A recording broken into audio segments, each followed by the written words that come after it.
Kita bersyukur renungan pagi kita bulan Mei ini topiknya mengenai doa. Fokusnya adalah berdoa dan pengabaran hari Sabat ini juga mengenai doa. Dan kita lihat dari Raja Nebukadnezar. Raja Nebukadnezar pernah berdoa juga. Dalam masa-masa seperti saat ini, yang merupakan masa yang sulit dan belum pernah terjadi mungkin dalam kehidupan kita, doa adalah elemen penting dalam kehidupan kita. Itu sebabnya penting bagi kita untuk memahami hal-hal sehubungan dengan doa, dan renungan pagi kita banyak mengajarkan tentang aspek-aspek penting mengenai doa. Tadi pagi kita dapat nasihat untuk memiliki doa yang hidup. Nah, yang perlu kita pahami mengenai doa Nebukadnezar ini bukan dari sisi nubuatan, tetapi dari sisi praktikalnya. Kita perlu lebih banyak aspek praktikal rohani agar hidup kita lebih diubahkan. Apa yang membuat Nebukadnezar, raja kafir, berdoa kepada Allah di sorga? Apa yang terjadi kepada dia sehingga dia berdoa kepada Allah Bapa? Umumnya kita mengetahui, namun kita segarkan kembali melihat beberapa ayat berikut ini. Daniel 4, ayat 10 dan 11. Bagi yang punya Alkitab, ada baiknya dibuka juga. Daniel 4, ayat 10 dan 11 berkata, "Adapun penglihatan yang kudapat di tempat tidurku itu demikian. Di tengah-tengah bumi ada sebatang pohon yang sangat tinggi. Pohon itu bertambah besar dan kuat, tingginya sampai ke langit, dan dapat dilihat sampai ke ujung seluruh bumi." Kita baca ayat selanjutnya, ayat 12 dan 13. "Daun-daunnya indah, buahnya berlimpah-limpah.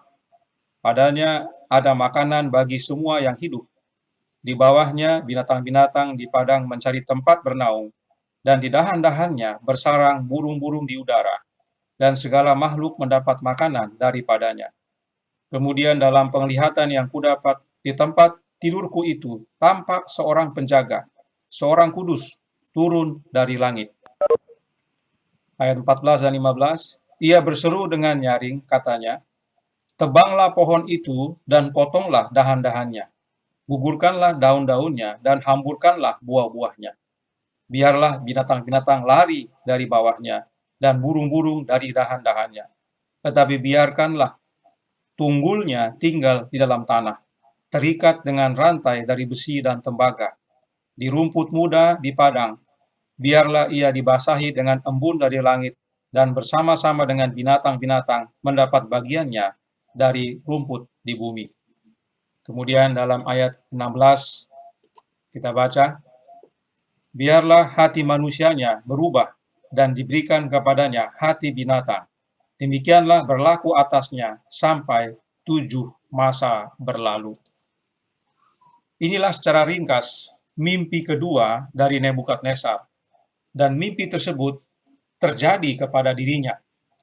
Nebukadnezar dihalau dari antara manusia dan tinggal di antara binatang-binatang di padang. Inilah secara ringkas mimpi kedua dari Nebukadnezar, dan mimpi tersebut terjadi kepada dirinya.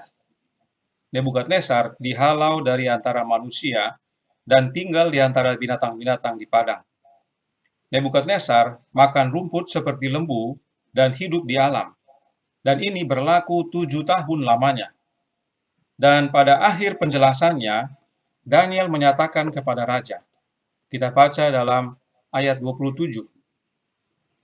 "Jadi ya raja, biarlah nasihatku berkenan pada hati Tuanku. Lepaskanlah diri Tuanku daripada dosa dengan melakukan keadilan, dan daripada kesalahan dengan menunjukkan belas kasihan terhadap orang yang tertindas. Dengan demikian, kebahagiaan Tuanku akan dilanjutkan." Ini adalah nasihat Daniel kepada raja setelah dia menjelaskan mimpi tersebut. Daniel sebenarnya tidak nyaman menjelaskan mimpi itu kepada Raja Nebukadnezar karena dia tahu bahwa itu adalah tentang Raja Nebukadnezar. Itu sebabnya pada bagian akhir dia berikan nasihat ini. Ia berharap janganlah sampai itu terjadi kepada Raja Nebukadnezar. Nah, apakah mimpi itu langsung terjadi? Tidak. Ada masa sekitar 12 bulan sebelum mimpi itu terjadi. Dan kita lihat kenapa terjadi. Kita baca ayat 28-30. Semuanya itu terjadi atas Raja Nebukadnezar, semua yang telah didengar dari Daniel, berdasarkan mimpi yang dia terima. Sebab setelah lewat 12 bulan, ketika ia sedang berjalan-jalan di atas istana raja di Babel, berkatalah raja, "Bukankah itu Babel yang besar itu, yang dengan kekuatan kuasaku dan untuk kemuliaan kebesaranku telah kubangun menjadi kota kerajaan?" 12 bulan setelah menerima mimpi dan nasihat Daniel, raja belum berubah. Semua tentang dirinya. Ingat kembali pernyataan berikut ini dalam Kejadian 11 ayat 4. Juga kata mereka, "Marilah kita dirikan bagi kita sebuah kota dengan sebuah menara yang puncaknya sampai ke langit, dan marilah kita cari nama supaya kita jangan terserak ke seluruh bumi." Inilah mentalitas orang Babel, dan itulah yang Nebukadnezar rasakan. Segera dia merasakan dirinya yang terutama, dan oleh karena itu mimpi digenapi, dan dia dihalau dari antara manusia, dan hidup seperti binatang di padang. Kalau kita baca dalam Alkitab, sebelum dia selesai mengucapkan perkataannya itu, keputusan dari sorga dinyatakan, dan itu berlaku 7 tahun lamanya. Nah, doa Nebukadnezar itu terjadi setelah masa 7 tahun itu.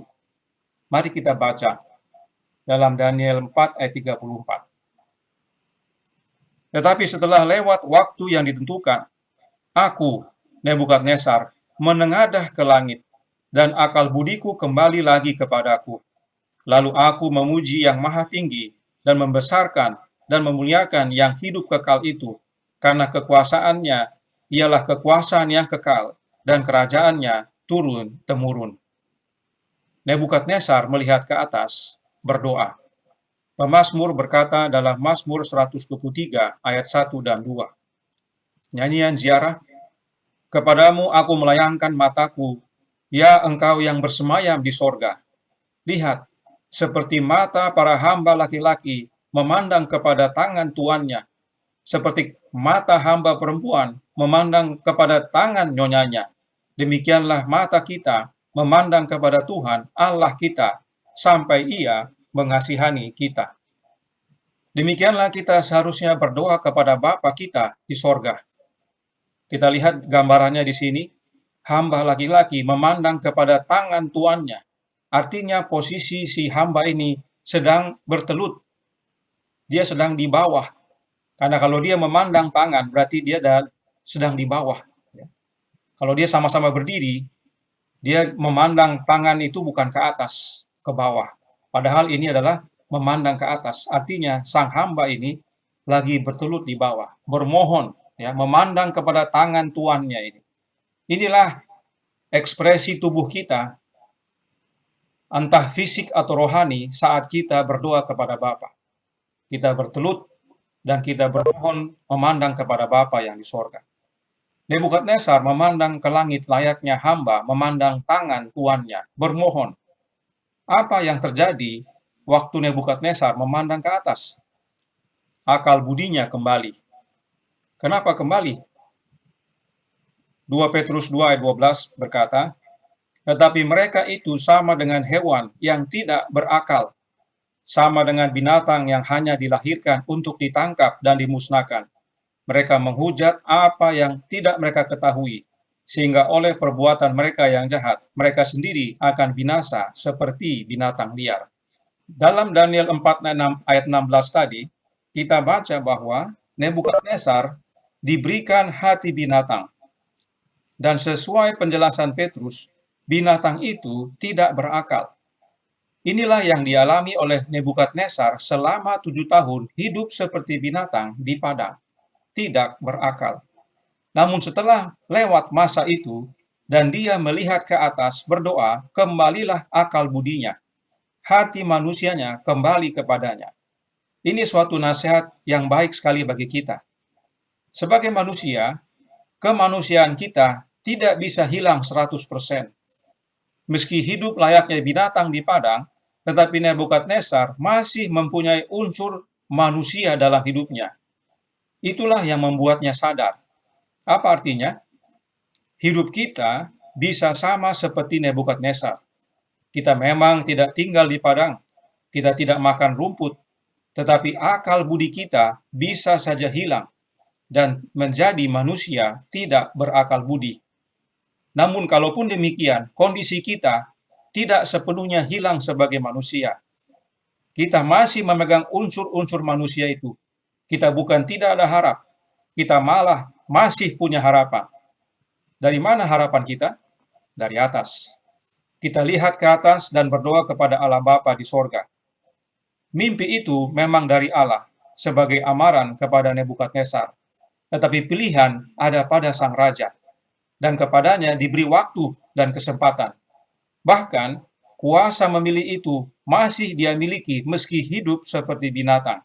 Dan kuasa itu yang digunakan oleh Nebukadnezar untuk memandang ke atas dan berdoa kepada Bapa. Jadi, kelepasan keselamatan kita datang dari atas. Kita dapat dari atas dan bukan dari diri kita. Kita harus pandang ke atas. Saat Nebukadnezar menyadari akan hal ini, itulah saatnya akal budinya kembali. Pemazmur menuliskan dalam Mazmur 53 ayat 2 dan 3. Orang bebal berkata dalam hatinya, tidak ada Allah. Busuk dan jijik kecurangan mereka. Tidak ada yang berbuat baik.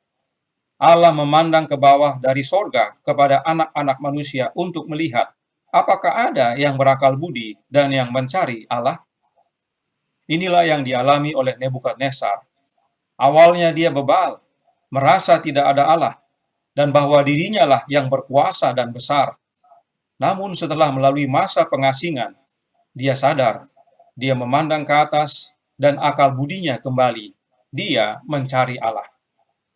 Nah, apa yang terjadi setelah akal budinya kembali? Apa yang Nebukadnezar lakukan? Mari kita baca kembali dalam Daniel 4 ayat 34. Tetapi setelah lewat waktu yang ditentukan, aku, Nebukadnezar, menengadah ke langit, dan akal budiku kembali lagi kepadaku. Lalu aku memuji yang maha tinggi, dan membesarkan dan memuliakan yang hidup kekal itu, karena kekuasaannya ialah kekuasaan yang kekal, dan kerajaannya turun-temurun. Nebukadnezar akhirnya sadar bahwa dirinya tidak ada artinya, dan hanya Allah saja segalanya. Itu sebabnya Nebukadnezar membesarkan, memuliakan, dan memuji yang maha tinggi, di mana sebelumnya dia membesarkan dan memuliakan dirinya. Ini layaknya suatu kebangkitan terjadi pada orang yang sudah sempat mati, suatu kebangunan rohani. Nah, siapakah yang maha tinggi ini? Kejadian 14 ayat 22. Tetapi kata Abram kepada raja negeri Sodom itu, aku bersumpah demi Tuhan, Allah yang maha tinggi, pencipta langit dan bumi. Yang maha tinggi ini disebut Tuhan, dan dia adalah Allah, pencipta langit dan bumi. Siapakah dia? Kita sudah pelajari dalam pelajaran-pelajaran sebelumnya, khususnya tentang doa Daniel, jelas bahwa dia adalah Allah Bapa. Namun tidak ada salahnya kita lihat kembali beberapa penjelasan ringkas berikut ini.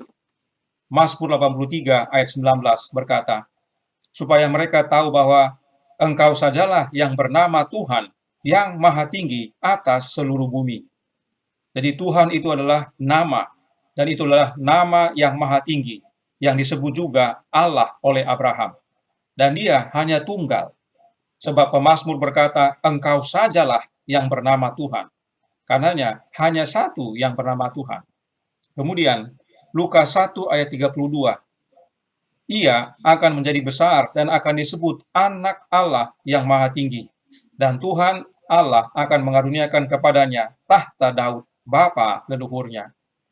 Kristus disebut anak Allah yang maha tinggi. Artinya, Allah yang maha tinggi adalah Allah Bapa. Perhatikan pengakuan setan berikut ini dalam Lukas 8 ayat 28. Ketika ia melihat Yesus, ia berteriak lalu tersungkur di hadapannya dan berkata dengan suara keras, "Apa urusanmu dengan aku, hai Yesus, Anak Allah yang Maha Tinggi? Aku memohon kepadamu supaya engkau jangan menyiksa aku." Yang Maha Tinggi ini adalah Allah Bapa. Setan tahu karena dia pernah berada di surga. Dan setan tahu bahwa Yesus adalah anak Allah Bapa, Allah yang Maha Tinggi. Jadi, Nebukadnezar dalam hal ini berdoa kepada Allah Bapa, tepat seperti yang Daniel telah kabarkan kepada dia dalam penjelasan tentang mimpi yang pertama. Kemudian disebutkan, Nebukadnezar memuliakan dan membesarkan yang hidup kekal. Apakah yang hidup kekal ini Allah Bapa juga? Kita buka Daniel 12 ayat 7. Berbunyi, "Lalu kudengar orang yang berpakaian lenan, yang ada di sebelah atas air sungai itu, bersumpah demi Dia yang hidup kekal, sambil mengangkat tangan kanan dan tangan kirinya ke langit, 1 masa dan 2 masa dan setengah masa, dan setelah berakhir kuasa perusak bangsa yang kudus itu, maka segala hal ini akan digenapi." Kita perhatikan, orang yang berpakaian lenan itu bersumpah demi Dia yang hidup kekal. Siapakah Dia yang hidup kekal ini? Kita baca kembali Kejadian 14 ayat 22 tadi. Tetapi kata Abram kepada raja negeri Sodom itu, "Aku bersumpah demi Tuhan Allah yang Maha Tinggi." Abraham bersumpah demi Tuhan Allah yang Maha Tinggi, yang adalah Allah Bapa. Dalam catatan Alkitab, bersumpah demi semuanya dalam nama Tuhan Allah. Bahkan, perhatikan dalam Kejadian 22 ayat 16 dikatakan, katanya, "Aku bersumpah demi diriku sendiri, demikianlah firman Tuhan, karena engkau telah berbuat demikian, dan engkau tidak segan-segan untuk menyerahkan anakmu yang tunggal kepadaku."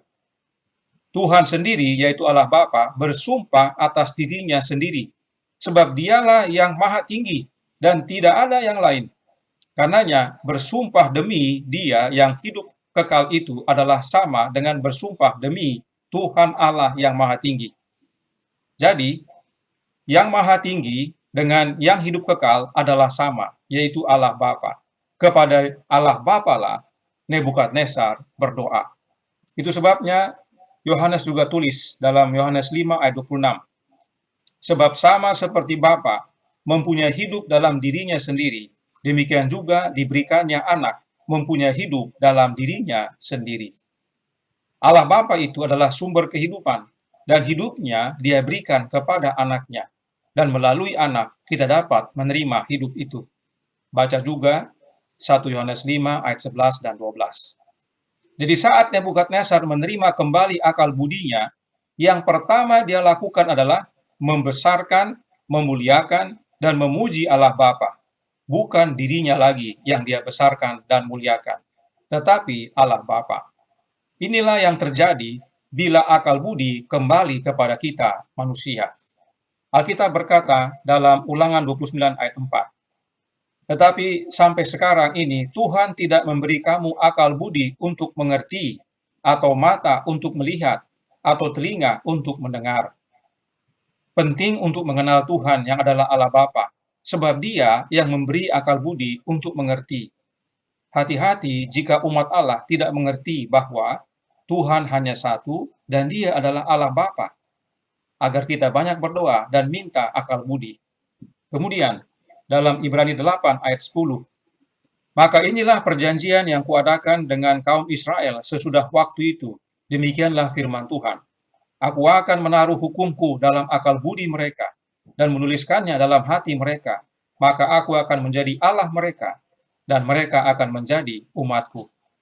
Tuhan, yaitu Allah Bapa, menaruh hukumnya dalam akal budi umatnya, maka Dia jadi Allah mereka, dan mereka jadi umatnya. Penting sekali akal budi ini, dan kita perlu berdoa seperti Nebukadnezar agar kita membesarkan, memuliakan, dan memuji satu-satunya Allah yang benar, yaitu Allah Bapa. Apakah ada bahaya jika bukan Tuhan atau Allah Bapa yang kita besarkan? Yeremia 48 ayat 42. "Moab akan musnah sebagai bangsa, sebab ia membesarkan diri terhadap Tuhan." Inilah yang dialami oleh bangsa Moab mereka musnah karena mereka tidak membesarkan Tuhan, tapi membesarkan diri. Ini juga yang akan dialami oleh Nebukadnezar. Dia membesarkan diri terhadap Allah Bapa, tetapi dia masih diberikan kesempatan untuk bertobat, dan akhirnya dia akui bahwa Allah Bapa lah yang patut dibesarkan, dipuji dan dimuliakan, dan bukan dirinya. Inilah pelajaran pertama dari doa Nebukadnezar. Kita lanjutkan pelajaran selanjutnya. Daniel 4 ayat 35. Semua penduduk bumi dianggap remeh. Ia berbuat menurut kehendaknya terhadap bala tentara langit dan penduduk bumi, dan tidak ada seorang pun yang dapat menolak tangannya dengan berkata kepadanya, "Apa yang kau buat?" Dalam terjemahan lain disebutkan, semua penduduk bumi dianggap tidak berarti apa-apa. Allah Bapa itu Maha Kuasa. Manusia tidak ada arti apa-apa. Perhatikan Ayub berkata dalam Ayub 34 ayat 14 dan 15. Jikalau ia menarik kembali rohnya dan mengembalikan nafasnya padanya, maka binasalah bersama-sama segala yang hidup dan kembalilah manusia kepada debu. Allah Bapa itu sumber hidup dan hidup itu miliknya. Kemudian dalam Yesaya 40 ayat 15 sampai 17.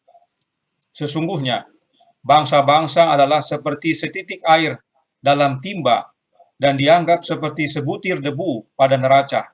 Sesungguhnya pulau-pulau tidak lebih dari abu halus beratnya.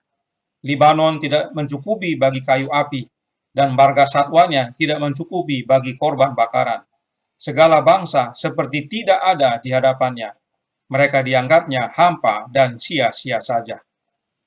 Karenanya pemazmur menyatakan dalam Mazmur 33 ayat 8, biarlah segenap bumi takut kepada Tuhan, biarlah semua penduduk dunia gentar terhadap Dia. Ini adalah bagian dari pekabaran malaikat pertama, dan adalah bagian kita untuk mengabarkan kepada dunia, agar semua berdoa seperti Nebukadnezar, dan akal budi mereka kembali kepada mereka, kembali kepada kita manusia, dan kita membesarkan, memuliakan, serta memuji Allah Bapa, satu-satunya Allah yang benar. Sadar bahwa diri kita tidak ada artinya, diri kita tidak ada apa-apanya. Dan kepada Allah lah kita harus bergantung sepenuhnya. Ayub juga mengatakan dalam Ayub 9 ayat 4, Allah itu bijak dan kuat, siapakah dapat berkeras melawan Dia dan tetap selamat? Jadi jika Allah berbuat sesuatu, apakah kita berhak bertanya, apakah yang kau buat? Tentu tidak. Ayat 12, Ayub lanjutkan, apabila ia merampas, siapa akan menghalanginya? Siapa akan menegurnya? Apa yang kau lakukan? Yesaya bahkan menggambarkan lebih kuat lagi dalam Yesaya 45 ayat 9. Celakalah orang yang berbantah dengan pembentuknya, dia tidak lain dari beling periuk saja. Adakah tanah liat berkata kepada pembentuknya, apakah yang kau buat? Atau yang telah dibuatnya, engkau tidak punya tangan. Nebukadnezar sadar akan hal ini, bahwa Allah Bapa lah yang maha besar, maha kuasa, maha tinggi. Dialah yang patut dipuji dan dimuliakan. Selanjutnya, Daniel 4 ayat 36. Pada waktu akal budiku kembali kepadaku, kembalilah juga kepadaku kebesaran dan kemuliaanku untuk kemaksuran kerajaanku. Para menteriku dan para pembesarku menjemput aku lagi. Aku dikembalikan kepada kerajaanku. Bahkan kemuliaan yang lebih besar dari dahulu diberikan kepadaku. Ini adalah pelajaran yang penting dari doa Nebukadnezar ini. Nebukadnezar dipulihkan, dan bahkan lebih dari sebelumnya. Nebukadnezar yang lama mati, dan Nebukadnezar yang baru bangkit. Nebukadnezar yang Nebukadnezar mengalami kelahiran kembali. Mari kita baca tulisan Paulus berikut ini dalam 1 Korintus 15 ayat 35. Tetapi mungkin ada orang yang bertanya, bagaimanakah orang mati dibangkitkan? Dan dengan tubuh apakah mereka akan datang kembali? Jawabnya kita lihat langsung ayat 40. Paulus menuliskan, ada tubuh sorgawi dan ada tubuh duniawi.